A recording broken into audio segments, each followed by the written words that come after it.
नमस्कार साथियों, मेरा नाम है विकास और एक बार फिर से मैं स्वागत करता हूं आपका विकी नाइन क्लासेस के यूट्यूब चैनल पे। आज के इस वीडियो में बात करने वाले हैं जो कक्षा 9th मैथ्स का जो क्वेश्चन नंबर आपके पास में साथी होगा। यहाँ पर आपके सामने क्वेश्चन नंबर दे रखा है कि जो 4 नंबर क्वेश्चन यानी जो आपका 1.2 एक्सरसाइज प्रश्नावली 1.2 है उसका क्वेश्चन नंबर हमारे पास में 1 होगा, उसके बारे में बात करने वाले।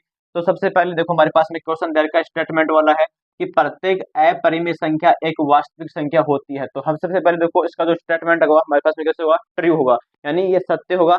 यहाँ पर बोला क्या है कि जो प्रत्येक अपरिमेय संख्या होती है वो एक वास्तविक संख्या होती है। तो आपका रियल नंबर होता है उसमें आपके पास में क्या होता है, अपरिमेय संख्या, यानी जो आपका इरेशनल नंबर होता है वो भी होता है और आपके पास में रेशनल नंबर होता है वो भी होता है उसमें। तो ये क्या हो जाएगा, क्योंकि वास्तविक संख्या में अपरिमेय संख्या भी शामिल होती है और आपके पास में परिमेय भी होती है, तो दोनों क्या हो जाएगा, यानी सत्य हो जाएगा। यहाँ पर देखो अगला प्रश्न नंबर 2 है कि संख्या रेखा का प्रत्येक बिंदु रूट एम के रूप में होता है जहां एम प्राकृत संख्या। तो ये बात हमारी कैसे हो गई, ये असत्य हो गया, यानी फॉल्स होगा। ये फॉल्स क्यों होगा, यहाँ पर बोला गया इसका रीजन देखो कि संख्या रेखा पर दोनों ऋणात्मक एवं धनात्मक संख्याएं होती हैं परंतु प्रत्येक बिंदु एक वर्गमूल संख्या हो यह संभव नहीं है। मतलब अगर आप किसी संख्या का वर्गमूल निकालोगे तो वो संख्या रेखा पे माइनस का भी होगा, उस पे प्लस का भी होगा, उस पे जीरो भी शामिल होता है। तो आप क्या बोलोगे, मतलब आपके पास में कि ऋणात्मक संख्या भी होती है उस पे धनात्मक भी होती है, तो परंतु प्रत्येक बिंदु का एक वर्गमूल संख्या हो ये संभव नहीं है। अगर आप क्या कि 4 का वर्गमूल निकालते हो 2 आता है, लेकिन आप रूट 3 का निकालोगे तो वो तो संभव नहीं है,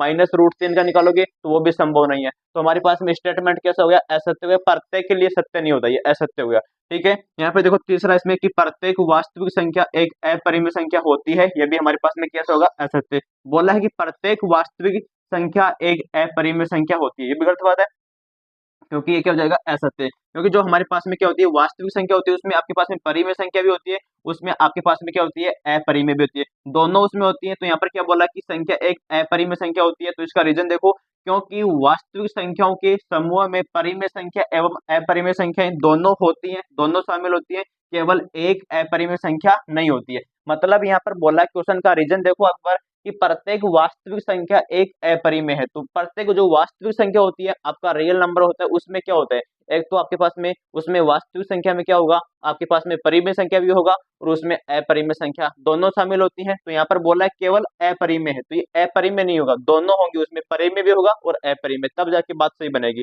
तो यहाँ पर हमारा ये भी क्या हो जाएगा, असत्य होगा। हमारे पास में ये वाला असत्य हो गया और ये वाला सत्य हो गया। तो ये क्वेश्चन नंबर आपके पास में एक्सरसाइज 1.2 में 1 नंबर क्वेश्चन है। इस प्रकार से आप इसका रीजन और इस प्रकार से आप इसको फॉल्स और ट्रू के रूप में देख सकते हैं। उम्मीद करता हूं आपको समझ में आया होगा, तो प्यार सपोर्ट बनाए रखिए। नेक्स्ट वीडियो का वेट कीजिएगा। Thank you so much, love you all, जय हिंद।